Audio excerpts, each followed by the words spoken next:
بسم الله الرحمن الرحيم إن الحمد لله نحمده ونستعينه ونستغفره نعوذ بالله من شرور أنفسنا ومن سيئات أعمالنا من يهده الله فلا مضل له ومن يضلل فلا هادي له وأشهد أن لا إله إلا الله وحده لا شريك له وأشهد أن محمدًا عبده ورسوله يا أيها الذين آمنوا اتقوا الله حق تقاته ولا تموتن إلا وأنتم مسلمون يا أيها الناس اتقوا ربكم الذي خلقكم من نفس واحدة وخلق منها زوجها وبث منهما رجالا كثيرا ونساء واتقوا الله الذي تساءلون به والأرحام إن الله كان عليكم رقيبا يا أيها الذين آمنوا اتقوا الله وقولوا قولا سديدا يصلح لكم أعمالكم ويغفر لكم ذنوبكم ومن يطع الله ورسوله فقد فاز فوزا عظيما أما بعد فإن أصدق الحديث كتاب الله وخير الهدي هدي محمد صلى الله عليه وسلم وشر الأمور محدثاتها وكل محدثة بدعة وكل بدعة ضلالة وكل ضلالة في النار نعوذ بالله من النار. Chers fidèles, après avoir loué Allah subhanahu wa ta'ala, nous prions sur le noble des messagers, le prophète Muhammad alayhi salatu wassalam. Chers fidèles, aujourd'hui c'est un jour de fête pour les musulmans. Nos compatriotes dans les lieux saints de l'islam sont en train d'accomplir les prescriptions de l'islam à l'endroit des pèlerins, à savoir la lapidation des stèles, l'immolation et la coiffure, le tawaf et la marche. D'après Uqba ibn Amir, radiyallahu anhu, le prophète alayhi salatu wassalam a dit Yawm Arafah wa Yawm al-Nahr wa Ayyam al-Tashriq Eiduna Ahl al-Islam. Le jour de Arafah, le jour du sacrifice, les jours du Tashriq sont nos fêtes, nous les gens de l'islam, et ce sont des jours de nourriture et de boissons, comme l'a rapporté l'imam at-Tirmidhi. Les musulmans dans les quatre coins du monde sont honorés en ce jour par le suivi de la tradition du prophète Ibrahim alayhi salam. Quel honneur, car l'immolation de la bête constitue la plus grande œuvre en ce jour. Aïcha radiyallahu anha dit que le prophète alayhi salatu wassalam a dit il n'y a pas d'œuvre plus agréable à Allah exalté soit-il que l'homme puisse accomplir le jour de Nahr que d'immoler une bête. Profitez de ces jours, mangez, buvez et ne gaspillez point. Multiplions ensemble le dhikr et éloignons-nous des actes de désobéissance. Le prophète alayhi salatu wassalam a dit le jour ou bien les jours du tashriq, ayyamu aklin wa shurbin wa dhikrillahi ta'ala, sont des jours de nourriture, de boisson et de rappel d'Allah. mbokk yi doomu ndey yi gannaaw sant sunu borom subhanahu wa ta'ala ñu ngi julli ak salmal ci yonent bi sallallahu alayhi wa sallam. mbokk yi doomu ndey yi bés bi nga xam ne ci la ñu nekk bésu mbégte la, bésu feet la ñeel ñu ñun jullit ñi. sunu ay mbokki jullit yu bàyyee ko ci sunu ay réew ñu ngi ci makkatal mukarrama ci baytullahi alharam di fa joxe li ëpp solo wala boog li gën a bari ci yi nga xam ne danañ ko joxe ci seeni aj. ñu mun see lim sànni bi nga xam ne danañ ko sànni jamra, ak tamit rendi bi nga xam ne danañ ko rendi seen ay hadaya, ak it wotu wala wàññi seen kawar bi nga xam ne danañ ko def ci bés bi, teg ci tawaaful ifaada bi nga xam ne ñoom ñëpp dañ koy bokk, ak as-sa'yu bayna as-safa wal marwa ci ñi nga xam ne war na leen.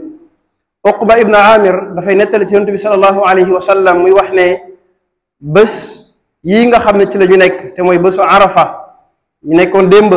ak bés bi nga xam ne moom mooy bés bi nga xam ne ci la ñu rendi ak ñetti fan yi nga xam ne mooy ci tegu yonent bi sallallahu alayhi wa sallam nee na ay bés la yoo xam ne mooy sunu ay fête ñun waa lislaam mu ne bés la yoo xam ne dañ ciy lekk dañ ciy naan tey jullit ñëpp ñu ngi am mbégte ñu ngi am jagle goo xam ne seen borom defaral na leen ko ci digal gi nga xam daf lañ koo digal ñuy topp seen yonent wala bokk seen baay Ibrahima alayhi salaam thumma awxaynaa ilayk an ittabi millata Ibrahim ñu ngi lay wax yow yonent bi sallallahu alayhi wa sallam ci nga topp yoonu Ibrahima alayhi salaam te mu bokkoon ci sunna Ibrahim mooy rendi bi nga xam ne yàlla daf ko wërsëgaloon mu rendi ko ci bés bi nga xam ne mooy bésu tabaski mu nekk ay bés yoo xam ne lañ ci war a def moom mooy jaamu sunu borom subhanahu wa ta'ala ci lekk ci naan ak bari li nga xam ne dañ ko ci tudd sunu borom subhanahu wa ta'ala ci xeetu zikr yi am nekk day tudd borom bi subhanahu wa ta'ala ci loo xam ne dañ koo joyal dañ koo boyal di wax laa ilaha illa allah wahdahu la sharika lah lahu almulku wa lahu alhamdu wa huwa ala kulli shay'in qadir ak yéen yépp yoo xam ne xeetu zikr la yoo xam ne rot na ci mu koy wax ci loo xam ne dañ koo tënk gannaaw julli juróom fajar tisbaar takkusaan timis ak gée dalee tey wala démb ci guddi jëm ba ñetti fan yi di jeex ñu xam ne kon waruñu koo jagleel caaxaan bi nga xam dañ ko xamee nga xam ne tey wala démb wala fan yi yépp dangay gis ñoo xam ne dañuy waajal spécial tabaski lañ ciy def moom mooy tëgg ak fecc ak way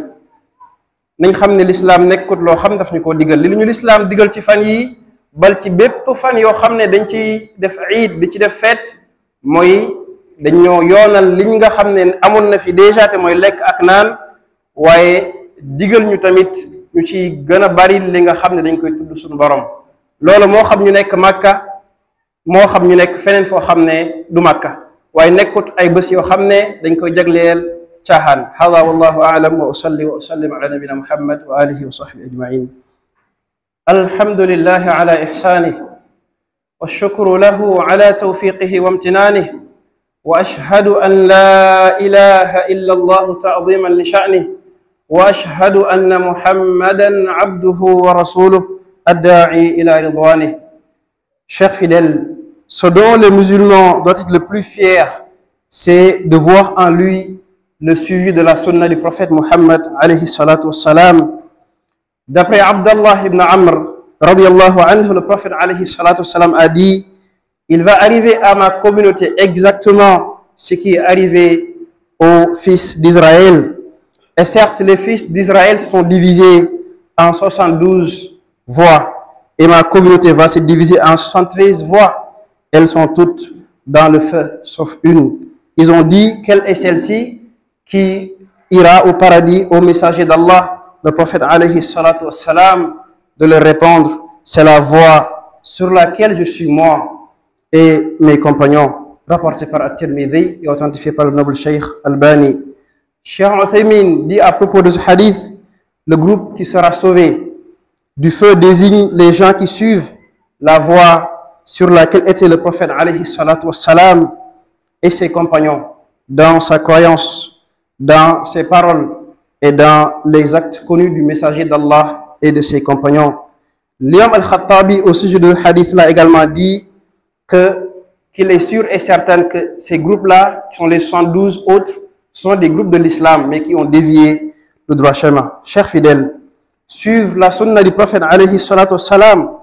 revient à suivre l'islam, et suivre l'islam revient à suivre la sunna du prophète alayhi salatu wassalam, comme le dit l'imam al-Barbahari: i'lamu anna al-islam huwa sunnah wa sunnatu hiya al-islam wa la yaqumu ahaduhuma illa bil akhar. Les musulmans se sont transmis les préceptes de la sunna d'une génération à l'autre. L'incitation à suivre la sunna a été inaugurée par Allah subhanahu wa ta'ala et son messager, puis ses compagnons et les pires prédécesseurs. Le prophète alayhi salatu wassalam, dans le hadith d'Irbad ibn Sariya, il y a un tranchant dans lequel il disait alayhi salatu wassalam: alaykum bi sunnati wa sunnati al-khulafa ar-rashidin al-mahdiyyin. Attachez-vous à ma sunna et la sunna des khalifes bien guidés après moi. L'imam Al-Awza'i dit à ce propos, patiente sur la sunna. Arrête-toi là où les gens se sont arrêtés, dis ce qu'ils ont dit, abstiens-toi de ce dont ils se sont abstenus et suis la voie de tes pieux prédécesseurs, car ce qui leur a suffi te suffira. Chers croyants, les gens de la sunna se distinguent par des principes qui sont tirés du Coran et de la sunna du prophète alayhi salatu wassalam. Premièrement, ils se réfèrent au Coran et à la sunna dans les divergences. Allah subhanahu wa ta'ala dit dans le Coran, فَإِن تَنَازَعْتُمْ فِي شَيْءٍ فَرُدُّوهُ إِلَى اللَّهِ وَالرَّسُولِ إِن كُنتُمْ تُؤْمِنُونَ بِاللَّهِ وَالْيَوْمِ الْآخِرِ ذَلِكَ خَيْرٌ وَأَحْسَنُ تَأْوِيلًا. Ils mettent en avant la transmission, les récits du prophète sallallahu alayhi wa sallam ils mettent ça en avant par rapport à leurs esprits. Ils n'essayent pas d'aller avec leur esprit en dehors des textes relatés de la sunna et du Coran. Ils s'inspirent également, troisièmement, des pieux prédécesseurs dans la compréhension du Coran et de la sunna, car leur compréhension est plus scientifique et plus sage. Le prophète alayhi salatu wassalam dit dans le hadith, خير الناس قرني ثم الذين يلونهم ثم الذين يلونهم. Les meilleurs des gens sont ceux de ma génération, ensuite ceux qui les suivent, et ceux encore qui suivent ces derniers. Puis il viendra un temps où des gens attesteront en témoin avant qu'on leur demande de le faire.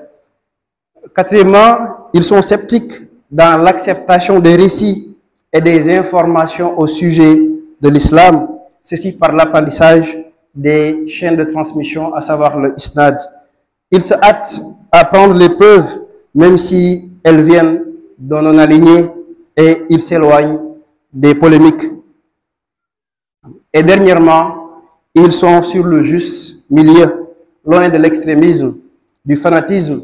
et du laxisme religieux. Allah subhanahu wa ta'ala dit dans le Coran, وَكَذَلِكَ جَعَلْنَاكُمْ أُمَّةً وَسَطًا لِتَكُونُوا شُهَدَاءَ عَلَى النَّاسِ وَيَكُونَ الرَّسُولُ عَلَيْكُمْ شَهِيدًا. Et aussi, nous avons fait de vous une communauté de juste milieu pour que vous soyez témoins pour les gens, comme le messager sera témoin pour vous. Chers musulmans, par conséquent, les pratiques connues chez les gens de la sunna sont, tant sur leur apparence que sur leurs propos, sont héritées du prophète Mohammed alayhi salatu wassalam. Dénigrer ces pratiques revient à dénigrer Allah et son messager. Allah subhanahu wa ta'ala dit dans le Coran, وَلَئِنْ سَأَلْتَهُمْ لَيَقُولُنَّ إِنَّمَا كُنَّا نَخُوضُ وَنَلْعَبْ قُلْ أَبِاللَّهِ وَآيَاتِهِ وَرَسُولِهِ كُنْتُمْ تَسْتَهْزِئُونَ لَا تَعْتَذِرُوا قَدْ كَفَرْتُمْ بَعْدَ إِيمَانِكُمْ. Et parmi ces actes connus des gens de la sunna, c'est le fait de délaisser la barbe. On rapporte d'Abdullah ibn Umar radiyallahu anhuma qui dit que le prophète alayhi sallam a dit Khaliful mushrikin a'ful liha wa qassu shawarib. Différenciez-vous des associateurs, laissez pousser la barbe et taillez vos moustaches. Quant aux habits qui sont courts, avec lesquels on dénigre les gens de la sunna, Abu Hurayra radiyallahu anhu rapporte ceci du prophète alayhi salatu wassalam qui dit ce qui dépasse les chevilles sera jeté en enfer. Cheikh Ibn Baz dit le port des vêtements excessivement longs est réprouvé et interdit. L'excès consiste à dépasser les chevilles, comme rapporté dans ce Majmou al-Fatawa. Mbokki doom ndey gannaaw bu ñu sante suñu borom subhanahu wa ta'ala julliwaat ci yonent bi alayhi salatu wassalaam nañu xam ne li gën a rëy loo xam ne jullit bi war na cee bég war cee kontaan mooy ñu koy ŋàññee ak di ko joxoñee moom dafay topp sunna yonent bi sallallahu alayhi wa sallam ndax ngëneel yi nga xam ne rot na ci loolu. nettal nañ ci imam Ahmad bés mu ànd ak kenn ci ay nitam ñu nekk ci voyage nekk ci gaal mooy li mu gis ci imam Ahmad mooy dafa noppi woon du wax dara mu ne saa yu gisee imam Ahmad wax li muy wax mooy allahumma amitna ala sunna wal islam. yàlla na ñu rey ci islam ak ci sunna. nit ñëw ci imam Ahmad ne ko ndax nit koo xam dafa dee ci lislaam ak ci sunna ndax kooku am na ngëneel. imam Ahmad ne ko noppil bal maata ala al xayri kulli, kooku faatu na ci bépp lépp loo xam ne dañ koy dàkkantele ngëneel, bal mooy ngëneel bi gën a mag. ndax nit ki war cee bàkku mooy yonent bi sallallahu alayhi wasallam dafa xabaare woon ne ci mujjantalu jamono xeetam di xeetu lislaam dañuy xaajali ko ay xaaj yoo xam ne yu bari lañ comme ni ko ñu jiitu woon xaajali ko mu ne dinañu dem ba 73 ci ay xaaj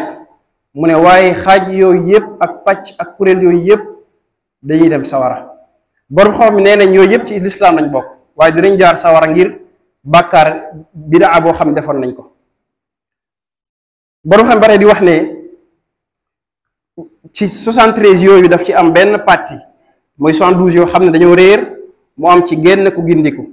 bañ ko laaj Yonent bi sallallahu alayhi wa sallam dafa wax ne moom mooy ñi nga xam ne yoo nekk ci sama yoon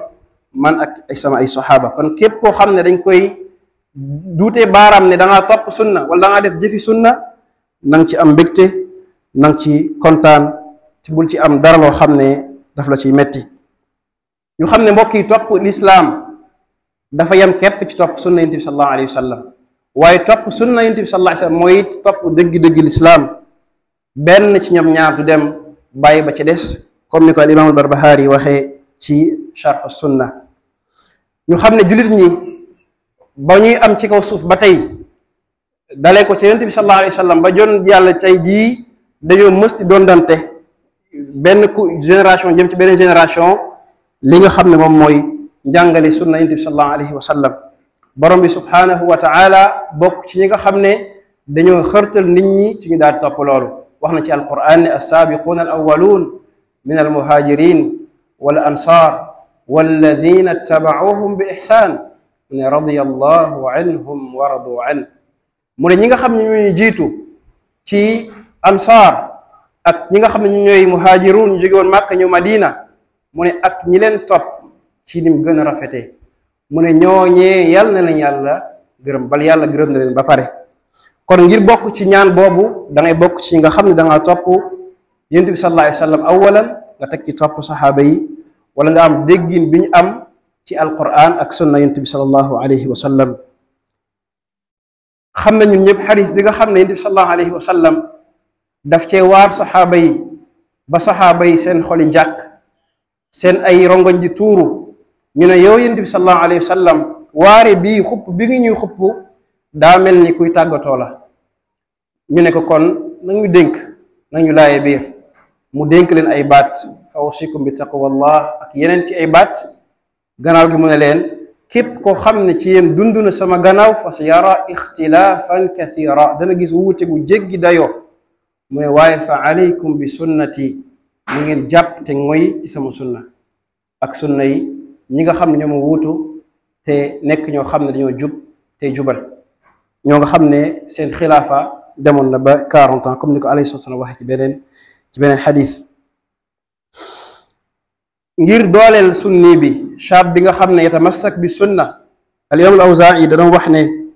isbir ala sunna na nga muñ ci sunna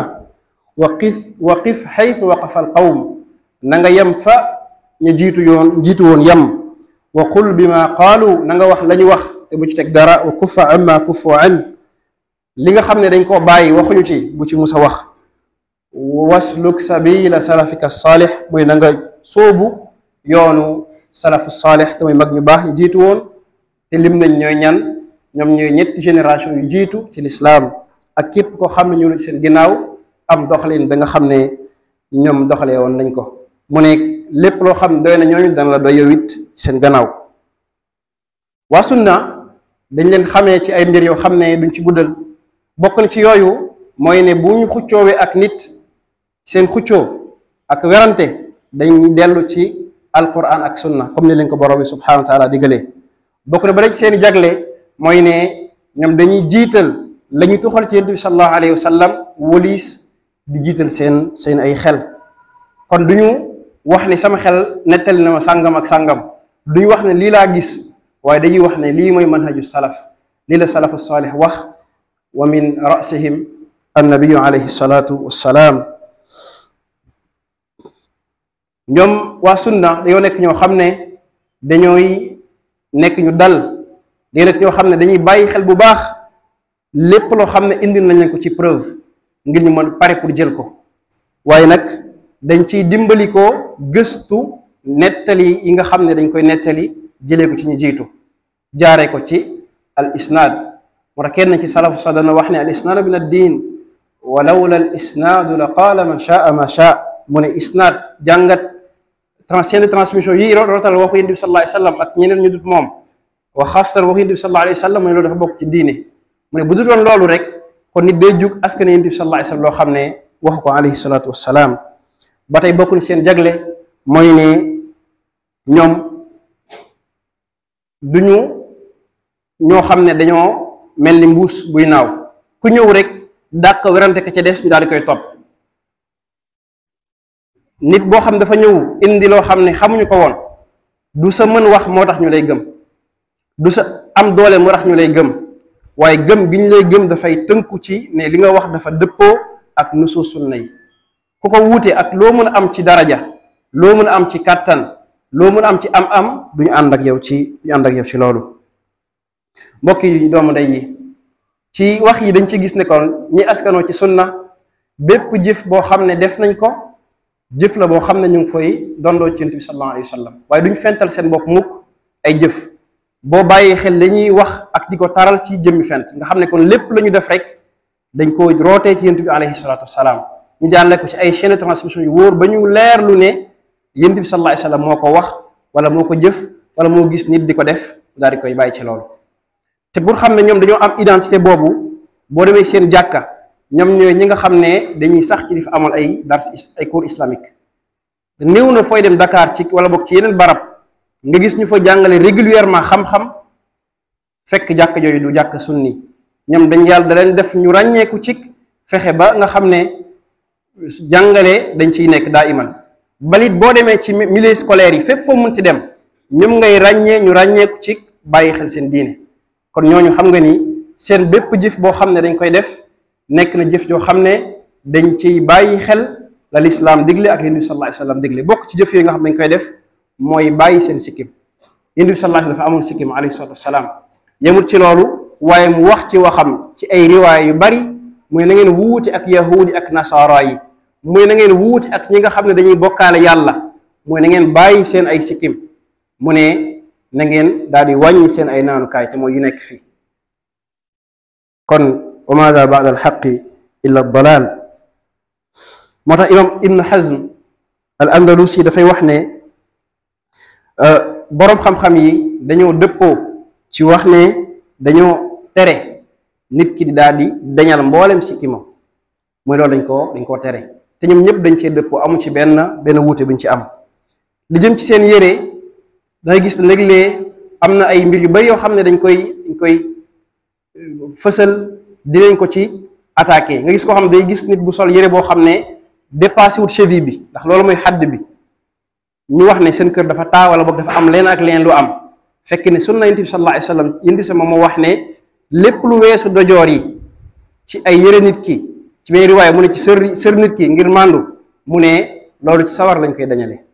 kon jëf biñ koy def du leneen moo nekk mbir mi am ñuy wax ne déedéet dañuy moytu sobe moo tax ñu koy def bu doon moytu sobe rek la kon duñu wax ne lay coliinu jigéen mooy mu sol yére woo xam dafay sëmbastalu ci suuf di direeku bal yi sax ne ñooñu bu ñu solee yére yu mel noonu suñu jaaree fu am sobe buñ jaaree ci suuf si daf koy daal di setal kon defuñu ko ngir ne dafa am sobe bu ñu moytu defuñu ko it ngir ne dafa am kër gu taa waaye dañ koy def ngir ne Yonent bi sallallahu alayhi wa sallam wax na ci ak ay saxaaba yu bari bokk ci Abubakar as-Siddiq ak ñeneen bal wax na ci waxam ne yére góor nii lay mel alayhi salaatu wassalaam ku bëgg riwaaya yi bu delloo si ñun danañ ko jox insha allah mbokk yi doomu ndey yi ñu xam ne attaques yi nga xam ne dañ koy attaqué sunna tàmbaliwu tey te dafay wéy di continuer dal bi nga xam ne dañ koy dal ci sunna tàmbaliwu tey te dafay wéy di continuer bundi xataal bi nga xam ne dañ koy bundi xataal sunna ak ñi nga xam ne dañ koy wax di ko fësal ci kaw commencé wu tey te dafay wéyal di am waaye jullit bi na bàyyi xel benn laay borom bi subhaanahu wa ta'aala di wax ne am xasibtum an tadxulu ljannata wa lamma ya'tikum mathalu alladina xalaw min qablikum massathum alba'saa wa darraa mu ne ba xam da ngeen foog ni da ngeen tàbbi aljanna te li daloon ñi leen jiitu woon du leen dal mu ne ñooñu day jafe-jafe dal na leen ay lor dal na ci seen kaw ba ñoom ñu daal di jaxasoo ñu daal di yëngatu seen biir ñu dem ba nga xam ne yonent bu nekkoon seen biir ak ñoom dañu wax ne mata nasrullah yàlla daal leen tontu ne ala inna nasrallahi qarib xam leen ni ndimbalu suñu boroom lu jege la allahuma arina alxaqa xaqan warzuqna ittibaa'a wa arina albatila batilan warzuqna ijtinaabah wala وفقنا لاجتنابه ولا تجعله ملتبسا علينا فنضل وجعلنا للمتقين إماما اللهم عليك بالظالمين فإنهم لا يعجزونك ربنا من كاد لنا فكده ومن طغى علينا فخذه ومن ظلمنا فاهلكه اللهم أرنا في الظالمين عجائب قدرتك وصل اللهم وسلم وقوموا إلى صلاتكم يرحمكم الله. N'oubliez pas de vous abonner et d'activer la cloche de notification.